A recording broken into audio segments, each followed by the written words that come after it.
የጥምቀት በዓል ትልቅ በዓል ነው በኢትዮጵያ። እንደዚሁም በዓለም አቀፍ ደረጃም የሚከበር ቢሆን በኢትዮጵያ ደግሞ በልዩ ሁኔታ የሚከበር በዓል ነው። እንደሚታወቀው በተለይ በኦርቶዶክስ በካቶሊክ ቤተክርስቲያን በሰፊው የሚከበር በዓል ነው። ለምንድነው? ጌታችን መድኃኒታችን ኢየሱስ ክርስቶስ ራሱ ወደ ክብሩን ትቶ ወደ ምድር መጥቶ ተወልዶ ከዚያም በኋላ በትህትና በዮርዳኖስ ወንዝ የተጠመቀበትን ትልቅ ምስጢር ለማክበር ነው ቤተክርስቲያን ይህንን ያዘዘችንና በዚህም እንግዲህ የጌታችንን ትህትና እንማራለን። እኛ እንደ ኃጢአተኞች በንስሐ ወደ እግዚአብሔር መቅረብ ሲኖርብን ጌታ ደግሞ በትህትና ምህረትን አድርጎ ከአባቱ ጋር ሊያስታርቀን የመጣው ጌታችን መድኃኒታችን ኢየሱስ ክርስቶስ ኃጢአተኞች በቆሙበት ቦታ ቆሞ መጠመቁ ለኛ ትልቅ ትህትና ነው። ስለዚህ ይህንንም የሚያሳየው ሊያስተምረን ብሎ ነው። እኛ ከኃጢአት ከፍ ብለን እሱን ልናገኝ ይገባል። ካለንበት የኃጢአት ህይወት ወጥተን በንስሐ ወደ እርሱ መቅረብ እንድንችል ሊያስተምረን ፈልጎ ነው።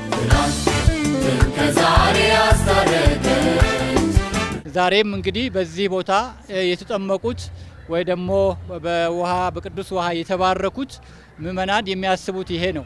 በክርስቶስ ያገኙት አዲስ ህይወት እንደገና ታድሰው ከክርስቶስ ጋር ያላቸውን ግንኙነት የሚያጠብቁበት ነው እና ክርስቶስ ያስተማረንን የምናስታውስበት ነው። የተጠመቅንበት ክርስቲያን የሆንበት የእግዚአብሔር ልጆች የሆንበት ትልቅ ምስጢር የምናስታውስበት ዕለት ነው። የእግዚአብሔር ልጅ መሆን ማለት በፍቅር መመላለስ ማለት ነው። እግዚአብሔር ፍቅር ስለሆነ እኛም የእሱ ልጆች እስከሆንን ድረስ በፍቅር እርስ በርሳችን እንድንተያይ የሚያሳስበን የሚያስተምረን በዓል ነው። ተጠመቅን ስንል በክርስቶስ ህይወት አገኘን ስንል ሰላማውያን ሆነን ከወንድም እህቶቻችን ጋራ በሰላም መመላለስ አለብን ማለት ነው እና ጥምቀት ማንነታችን ክርስቲያናዊ ህይወታችንን የበለጠ ተመልክተን ወደ እግዚአብሔር የምንቀርብበት በንስሐ ወደ እርሱ ቀርበን ህይወታችንን የምናድስበትና ከሱ ጋር ያለን ግንኙነት የበለጠ የምናጠናክርበት በዓል ነው።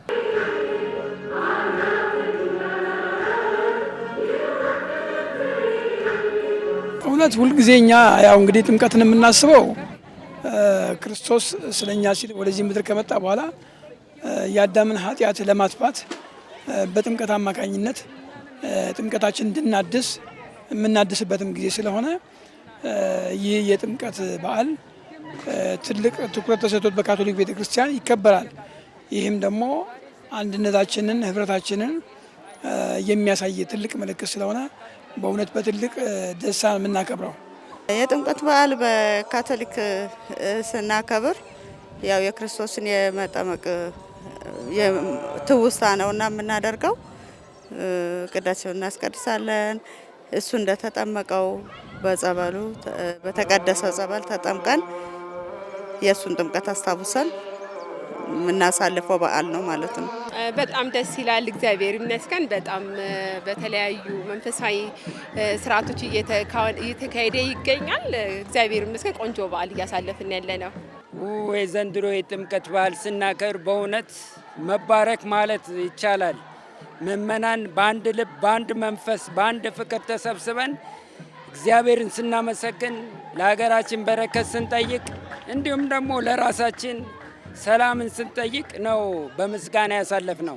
ስለዚህ እንዳያችሁት መጀመሪያ በምስጋና አሳለፍን ቤተ ክርስቲያን ውስጥ፣ ከዛም ወጥተን በባህረ ጥምቀት ዙሪያ ተሰብስበን አሁንም ምስጋና ነው ለእግዚአብሔር ምስጋና አቀረብን። በሀገራችን ላይ ይህን በረከት እንዲነግስልን በማለት ምስጋና ስላቀረብን የተለየ ነበረ ማለት ይችላለን።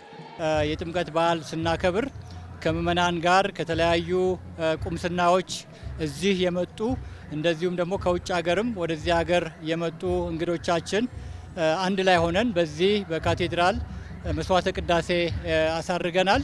ከመስዋዕተ ቅዳሴም በኋላ እንደታየው በውደት ወደ ጥምቀተ ባህር እዚሁ ግቢ ውስጥ ተደርጎ ውሃ ተባርኮ እንግዲህ ምእመናን ጥምቀታቸውን እንዲያስታውሱ በስብከትም እንደዚሁም ደግሞ በቡራኬ በዚህ ቦታ ትልቅ በረከት የተገኘበት ስርዓት ሆኖ እየተካሄደ ይገኛል።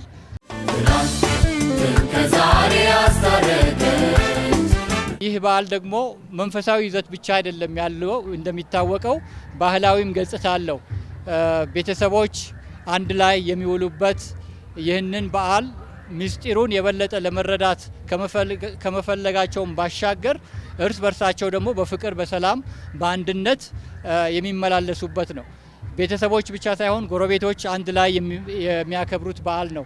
እንደዚሁም ደግሞ በሀገር ደረጃም በአካባቢ ደረጃ የሚከበር በዓል ነው።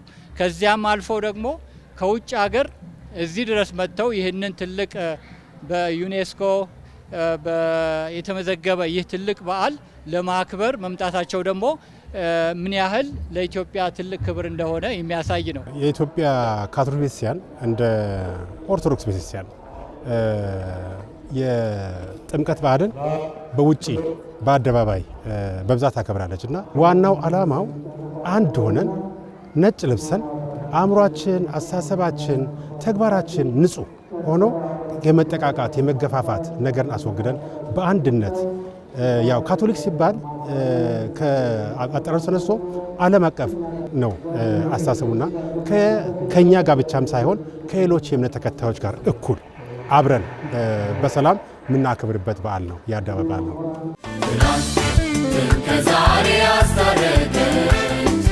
መመኑ ያው በክርስቶስን ማሰብ ከቻለ የክርስቶስን ከውልደቱ ጀምሮ እስከ ጥምቀቱ እሱ ያሳለፋቸውን ነገሮች እያስታወሰ በሱ መንገድ ለመሄድ ራሱን በክርስቶስ አስጠብቆ መሄድ አለበት ብዬ አስባለሁ።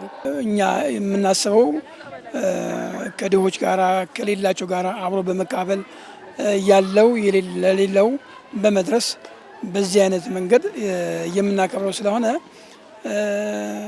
በጣም በትልቅ ደስታ ነው የምናከብረውና ይሄ ነው የካቶሊክ ቤተክርስቲያን ትልቁም መልእክቷ የምታስተላልፈው ያላችሁ ለሌላቸው እርዱ የሚል ነው። ምእመናን መጀመሪያ እግዚአብሔር አብ የነገረን ጌታችን መድኃኒታችን ኢየሱስ ክርስቶስ የሚላችሁን ስሙ ነው የሚለው። ያ ደግሞ የፍቅር መልእክት ነው። ተዋደዱ፣ እርስ በርሳችሁ ተዋደዱ፣ ጠላታችሁን ውደዱ ነው የሚለን። ይህንን እያሰብን እግዚአብሔር ነው ይህን ያለን፣ ጌታ ክርስቶስ ያላችሁን ስሙ ነው ያለን። ይህን በማሰብ እንግዲህ ይህንን በሕይወታችን መተርጎም ነው። ከዚህ የበለጠ ከእግዚአብሔር በላይ ተናጋሪ የለም። ፍቅር ነው። ተዋደዱ፣ ተከባበሩ፣ ተቻቻሉ ነው የሚለን። ሌላ መልእክት የክርስትና መልእክት የክርስቶስ የእግዚአብሔር መልእክት የለም። በፍቅር ፈጥሮናል፣ በፍቅር ደግሞ ይወስደናል ብለን ምስጋና እናቀርባለን። ጥምቀትን ስናስብ ዳግም ትንሣኤ እንዳገኝን እና ትንሣኤያችን እንደሚታደስልን ጥምቀታችን ክርስትናችን እንደሚታደስ እናምናለን። በዛ ውስጥ ደግሞ ክርስትና ማለት መኖር ስለሆነ ሁላችንም እንደ ኢየሱስ ክርስቶስ መልካም ትህትና ሊኖረን ይገባል። የተቸገሩትን በመርዳት የታመሙትን በመጎብኘት የተቸገሩትን በማሰብና በየሆስፒታሉ ሁሉንም ነገሮች ችግር ያሉትን ወገኖቻችን እያሰብን የምናሳልፍት በዓል እንዲሆን ብዬ ነው የማስበው። እኔ ክርስቶስ ዓለም አቀፍ ነው። ክርስቶስ ነው ተጠምቆ እኛን በዓለም አቀፍ ደረጃ እያስተማረን አንድ የሚያደርገንም በፍቅሩ በመጠመቁ።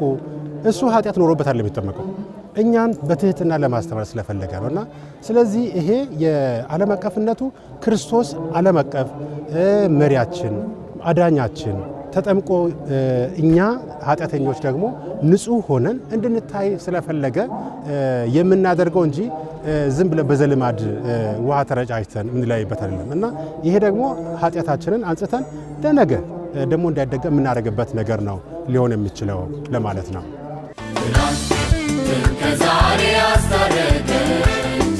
በመላው ኢትዮጵያ ይህንን በዓል ለሚያከብሩት ሁሉ ኢትዮጵያውያን ክርስቲያኖች ሁሉ እንኳን አደረሳችሁ፣ እንኳን ለብርሃነ ጥምቀቱ በሰላም አደረሰን በማለት ከልብ የመነጨ ምስጋናችንን ከልብ የመነጨ ምኞታችንን ደግሞ እናቀርባለን። ለመላው ኢትዮጵያ ውስጥ ላሉት በዓለም ውስጥ ላሉት ክርስቲያኖች ኦርቶዶክስም ሌላም ሃይማኖት ያለው ነው። ቀጥዬ ደግሞ በመላው ዓለም ላሉት ለካቶሊካውያን እና ለቤተሰቦቼ እና እንኳን አደረሳችሁ የሚለው መልእክት ማስተላለፍ ፈልጋለሁ ማለት ነው። ለመላው የኢትዮጵያ ሕዝብ ክርስትና እምነት ተከታዮች እና እንዲሁም ለመላው የካቶሊክ ቤተክርስቲያን ተከታዮች በሙሉ እንኳን አደረሳችሁ። ቀሪው ዘመን ደግሞ የደስታ፣ የአንድነት፣ የፍቅር፣ የመቻቻል ጊዜ ያድርግልን እላለሁ። እኔ በአጠቃላይ ለሞላው ዓለም ሕዝብ እንኳን አደረሳችሁ እላለሁ። በተለይም ደግሞ ለሀገራችን ኢትዮጵያ አሁን ባለችበት ሁኔታ ለሁሉም ቤተ ክርስቲያን ማንንም አትለይም፣ ልጆቿ ናቸውና እንኳን አደረሳችሁ ሁላችሁም በማለት ምስጋና አቀርባለሁ። እንኳን አደረሳችሁ እላለሁ። ለመላ የክርስትና እምነት በጠቅላላ በኢትዮጵያና በውጭ ያሉትን በጠቅላላ እንኳን አደረሳችሁ ማለት እወዳለሁ። መልካም የጥምቀት በዓል ይሆነልን።